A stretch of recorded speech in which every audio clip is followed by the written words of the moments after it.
Hey knitters, welcome to episode 6 of Knit Talk with a Tech Editor. I'm Megan of the Unapologetic Knitter, and I am a tech editor. In today's video, we're going to be talking about modifying the sleeve circumference of top-down raglan style sweaters.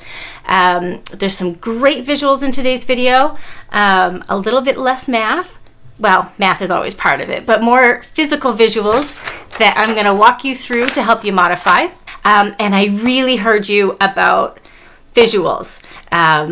There's certainly a lot of information that I share with you, and connection between you and me is really important. I want you to trust me, and I want you to understand that I'm giving you information that can be useful, so I think seeing me helps that. But I also hear what you said about visuals, so I'm going to be trying a lot harder to put things up on the screen so you can see them as I'm talking about them. But please know that I'm learning this as I go, so if there's some technical hiccups, please know that I'm going to be trying to make it better as we go through each episode so that it's the easiest for you to digest. Okay. So let's talk a little bit more about sweater modifications. So this will be kind of the last episode in our series of sweaters talking about modifications to sweaters. In last week's episode, we talked about top-down circular yoke style sweaters. And today we're going to be talking about top-down raglan style sweaters, just like I'm wearing today. There seems to be a misconception, at least I think it's a misconception, that raglan style sweaters are easy to modify because you just work more increases. And that's true. It absolutely is. You can just keep working more increases and each section of your sweater will get wider. But as you do that, your yoke gets longer and longer, which then starts to change how the garment fits you. So it's really important that we look at how to make the modifications to the part of the sweater that you want to without impacting the overall fit of it. So, speaking of things that trip knitters up with sweaters, I just wanted to let you guys know about a free resource that I've created for you because I've seen comments from people say that they want to knit their first sweater and they've been seeing these videos and they are learning a lot, but they haven't even knit their first one. So I've created a guide that walks you through my best tips for knitting your first sweater so that you can start to learn what you love in a hand knit sweater. It's a PDF guide that you can download for free from my website. You can go to unapologeticknitter.com/MFS, as in my first sweater. You can download the PDF, read through it, and hopefully it'll give you the encouragement you need to knit your first sweater, because I want all of us to be sweater knitters. And I think you'll find that there's even a little bit of a free treat for you inside the PDF if you go download it. So once you go do that, or you can find the link below the video in the description, come on back here because I want to talk to you a little bit more about raglan sweaters. Okay, so just like in the previous episodes where we've talked about sleeve modifications, where I've given you schematics and a little mini pattern to follow like last week, I've done the same this week, focusing on shaping for a top-down raglan style sweater. Now, raglans, just like circular yoke style sweaters, can be worked from the bottom up. It is a little bit less common, at least right now. We're definitely in a top-down sweater knitting phase in the knitting trends category. So we will be talking about top-down today. Of course, if there's interest in a bottom-up episode in the future, I'm certainly happy to talk about it. So with a raglan style sweater, you're typically breaking your sweater into quadrants. So you've got a front, a back, two sleeves, and they're divided by what we call these raglan columns. And our increases are worked on either side of these raglan columns to shape our fronts and our sleeves at the same time. And I think this is where the misconception comes in. I addressed this just a couple of minutes ago, that it's easy to get into the pattern of increasing in your quadrant at a consistent rate, whether it's every row or every other row. But the problem is that every extra row that you add to add extra width adds extra length to your yoke, and you can start getting into kind of a dolman length.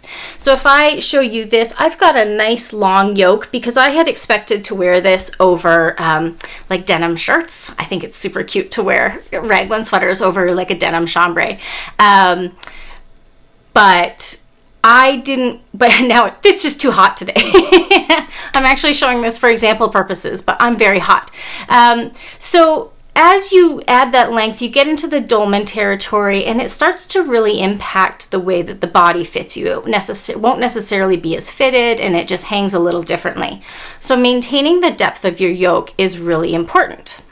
So in addition to the schematic and the mini pattern, I have created a grid for you that you can download and follow along with me as we go through these process today on how to add the width without adding the length. And you can use this on any sweater that you want to modify. All of the files that I've created for today's episode can be found at the link in the description below the video. There's going to be 3 files, a mini pattern, the grid, and a schematic. And we're going to be referencing size 1 for today's examples. We're going to jump right into preparing the grid for charting all of the increases in your raglan sleeve shaping. So print out your grid chart and grab a pencil and follow along as we prepare the grid and set the yoke depth. So to set up our grid to use in tracking our chart shaping, what we're going to do is start by just adding a little label to the bottom of the page. So you can write sleeves or sleeve size 1 as I've done, so that if you ever wanted to come back to your spreadsheet or your grid and look at what you've done, you know what this is in reference to. And then we're going to move to the right edge of the grid, and starting to the right of the lowest grid row, we're going to write up setup A and setup B. Because when I look at the written instructions in the sample pattern, we've only got setup rounds A and B worked 1 time. Next, we're going to move up to the next row of the grid, and we're going to write rows 1 and 2, and I like to add a little squiggle bracket to indicate that these are the 2 rounds that we're going to repeat for yoke section 1. We're going to work these 2 rounds a total of 17 times. And so what I do is count up all 17 repeats in rows of 2 up to the end of the repeats by writing the odd numbered rows every other gridded row to indicate which rounds we're going to increase on. So we're going to have rounds 3, 5, 7, 9 up the edge, all the way up to round 33, which is going to be our final increase round, and round 34, which I haven't noted, is going to be our final knit even round of yoke section 1.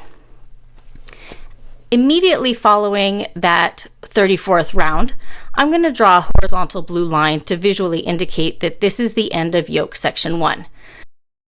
So raglan shaping, as I mentioned earlier, happens on either side of your raglan columns, and you can't see my back, but they look just like this.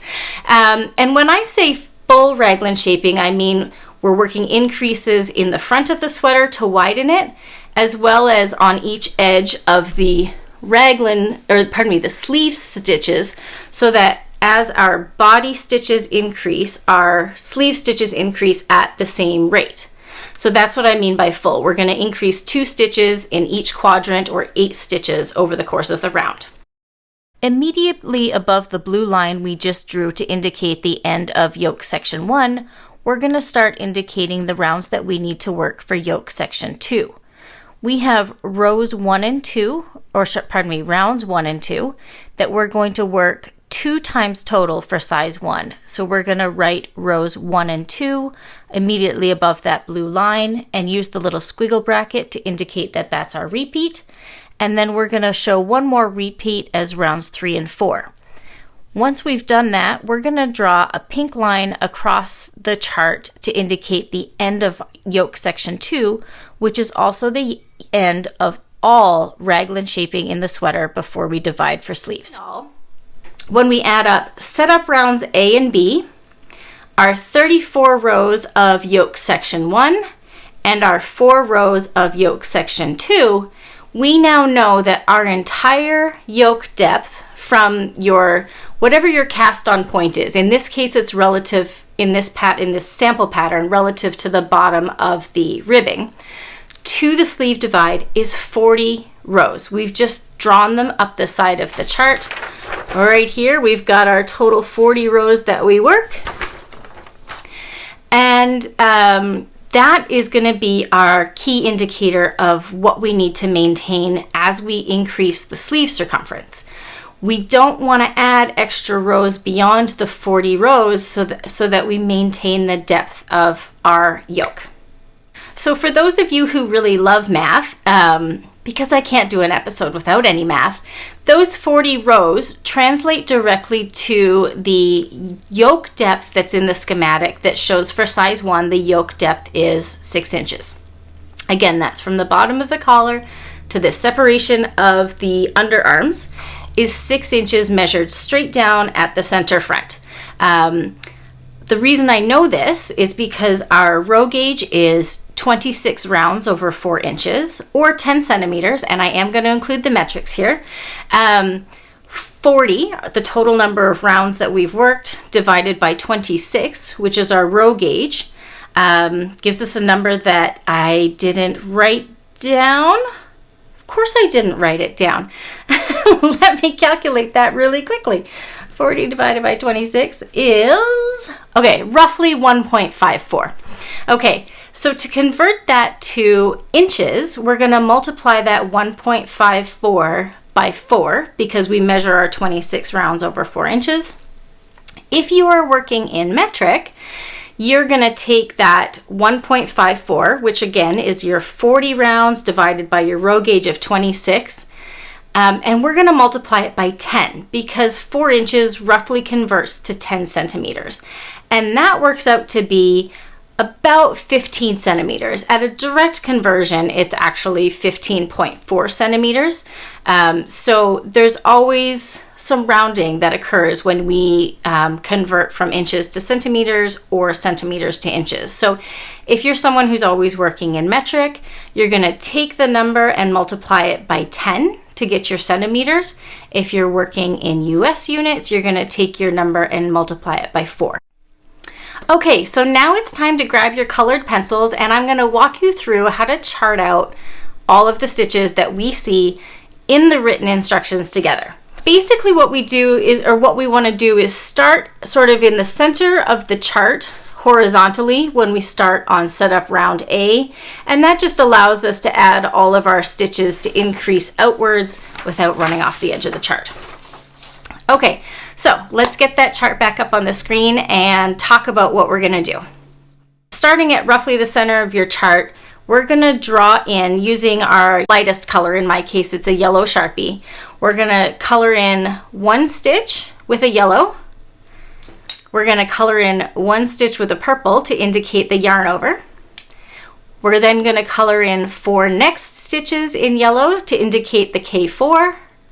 We're going to use the purple again for the yarn over and one more yellow stitch for the K1.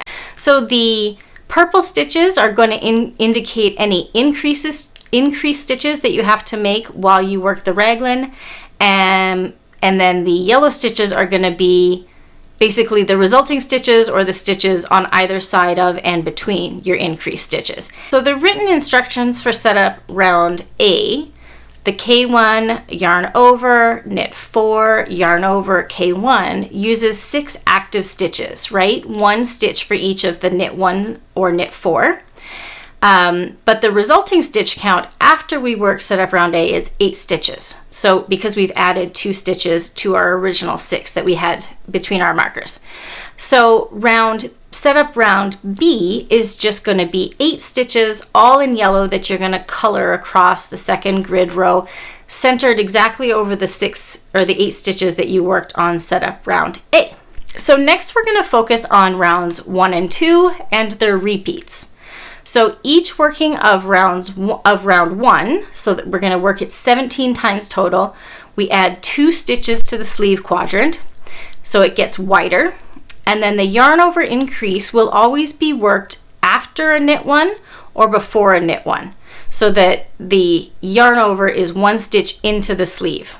So we're going to increase by 1 stitch widthwise on either side of the center of the sleeve, all the way up until you hit that blue line. When you hit that blue line, you should have 42 stitches of yellow, or whatever your lightest color is, to indicate the 42 sleeve stitches that you have increased. So do you remember we started with 6 stitches between the marker on setup round A, and we've worked a total of 36 rows. So 34 of them are the repeats of rounds 1 and 2, plus setup rounds A and B, which did have some increases. So we've increased 36 stitches on top of our original 6 stitches to get up to 42. So that's at the blue line. That's where yoke section 1 ends. There we go. For size 1, we have now reached our target stitch count. If you look at the pattern, that 42 stitches is the stitch count that we have at the end of yoke section 1, but also the stitch count we have for the sleeves at the end of yoke section 2. So we will not have to increase any stitches in yoke section 2 for the sleeve. So if you were to draw that out in your chart, just to make sure that you're charting every single row in the yoke shaping, all 40, your 42 stitch width would not change between your blue line and your pink line that is at the end of row 40. Okay, so now the shaping is done for size 1. If we were knitting a size 1 sweater and we wanted our size 1 sleeves to stay at that exact same size, we'd be done. So if we just want to increase our sleeves from our size 1, which is 42 total stitches, to size 2, which is 46 stitches, that's only 4 extra stitches. It's not a huge jump between sizes. And the nice thing about that is because in yoke section 1, we were already increasing 2 stitches every 2 rows. We can easily add those 4 stitches by working 2 extra repeats of section 1, where you're working the full raglan, so you're working the increase in the body and the sleeve, and omitting section 2 entirely, because we had to work 2 extra rows of, 4 total rows of body shaping in yoke section 2. So I'm going to put the chart up so you can see what I mean, because I think it means a lot more visually. You can see that the 4 rows between the blue line, which used to indicate the end of yoke section 1, and the pink line, which ended the end of yoke section 2 and the end of the yoke entirely, has not changed in depth. It is still the same 4 rows, but instead of working no shaping on the sleeve, we're now working those 2 extra rows of shaping to increase our 4 stitches. And that worked out so nicely, right? It actually wasn't my intent when I created the sample for that to work out, but I feel like it worked out a little bit too simply. So what I want to do is now talk about how to move from size 2, the size 1 body and sleeves up to a size 3, because I think that's where the real sort of gold is, if you will. So for option 1 of changing our yoke shaping, we are going to look at maintaining our vertical spacing of our shaping, meaning we're still going to be working increases every other round, just like we did in the size 1 example, right? Every odd numbered round was an increase round, except now we're going to be working 2 increases on each increase round until we reach our target stitch count. We're going to make sure that our total count of stitches across the top is 52 instead of 42. So we've basically added 5 stitches. And what we now need to do is work backwards, increasing 2 stitches on every odd numbered row until we meet up with our existing stitches where we were working 1 increase row. And this occurs at the intersection of rows 32 and 33. So you're 2 rows below the blue line. So up until row 32, you're still going to be working at the exact same rate of shaping, increasing 1 stitch every round, or 2 stitches every other round, apologies. And then when you get to round 33, you're going to start working double increases. So rounds 33 in the chart, and then rounds 1 and rounds 3 of the section 2 are now going to become double increase rounds, so that we can increase all of those stitches to get to 52.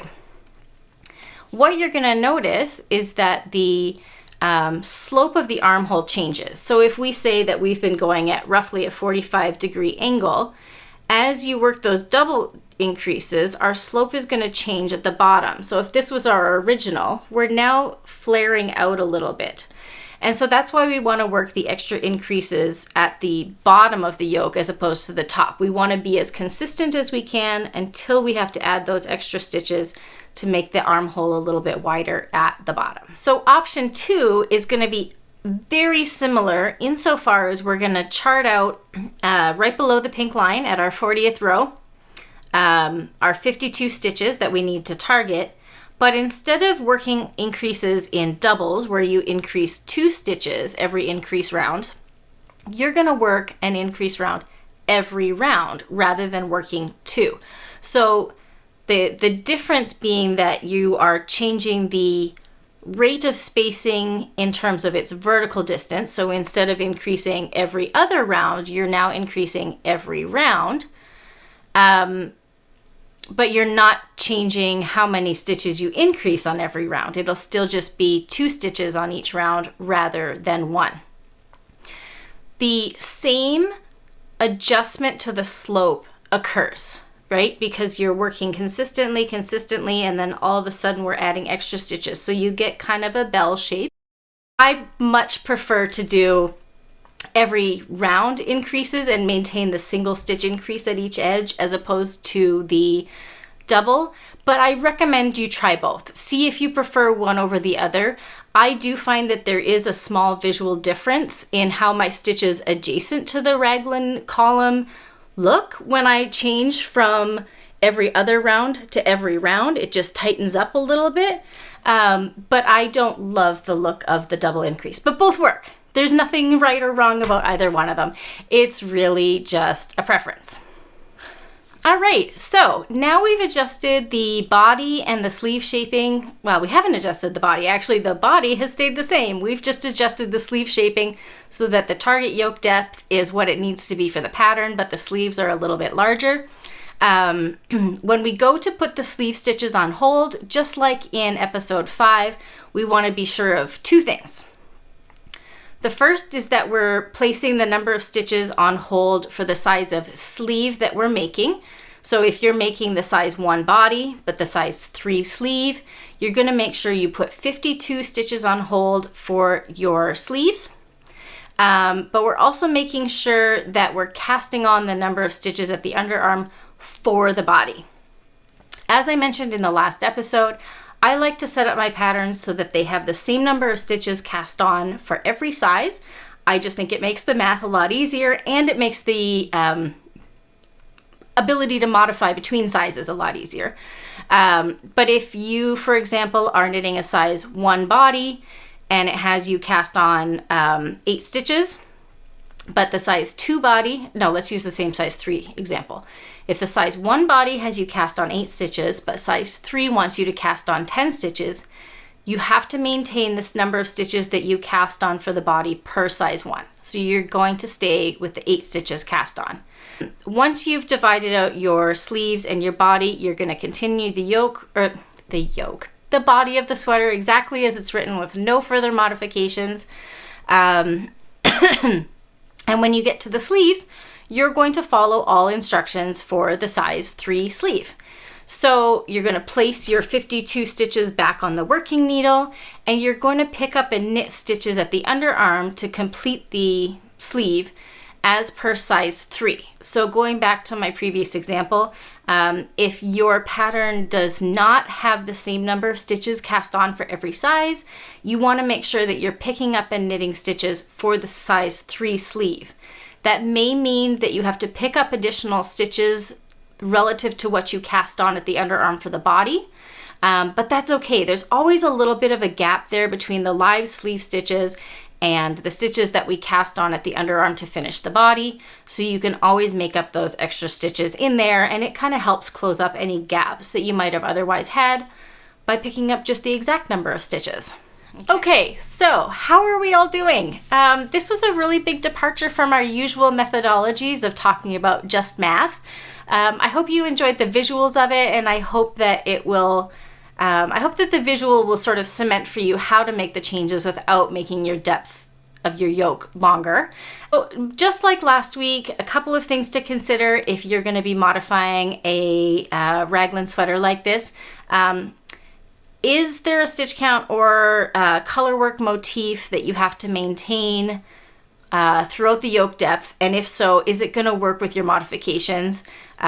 Make sure that you're comfortable and read through all of the instructions and understand how adding those extra stitches could come into play. And then I know I kind of harped on this last week, but make sure that you've got enough yardage to make these modifications. There is nothing worse than getting through all these modifications, making the sleeves the perfect size, and then going back to knit the sleeves and finding out that you don't have enough yarn. So if you know that you're someone that is going to need to make any portion of the garment larger in circumference or longer, that's never my problem. I'm always shorter. Please make sure to get yourself an extra skein of yarn because I would hate for you to run out. Okay. Deep breaths. So as I mentioned at the top of the episode, I just want to remind you about that free resource that I've created for you first-time sweater knitters. You can go to my website, unapologeticknitter.com/MFS, as in my first sweater, and you can get yourself that free guide and get knitting your very first sweater, and hopefully these episodes are going to help you make modifications if you need to. That would actually kind of tickle my heart a little bit. To make sure you get notifications about upcoming episodes or tutorials or even new pattern releases where you get an extra little discount if you're a newsletter subscriber, please feel free to go to my website as well and subscribe, or I've got a link to that below the video so you can go directly there and get on my newsletter list. And also if you subscribe to my YouTube channel, you'll get a little notification when an episode goes live. So episode 7, can't believe it, that's gone so fast. We'll be releasing in 2 weeks per our regular schedule, and in that episode I'm going to be talking about modifying patterns for either differences in gauge that you experience using the same weight of yarn that the pattern calls for, or modifying for gauge because you want to knit the pattern at a larger, heavier weight than the pattern calls for, or lighter. It can go both ways.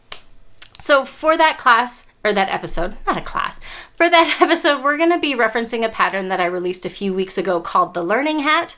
It's available on Ravelry right now. I'll have a link to it in the description below the video. You can save 10% off the pattern using the code LEARNING, all capitals. If you want to follow along exactly with the examples that we're going to be using. If you just want the theory, you don't have to worry about it. I just thought I'd tell you off the top of my head now because when I do examples, a lot of people ask what the pattern is. All right. So next Wednesday, it's hard to believe, is April 5th. And for Wanna Learn Something Wednesdays, that's what I'm calling my week, my Wednesday release of videos now, is a new tutorial that we're going to be talking about my favorite methods of weaving in ends because we've had a lot of questions about finishing. So as always, if you've got any questions or need clarification about anything that I went through in this video, please leave a comment or a question below and I will be happy to get back to you as soon as I can.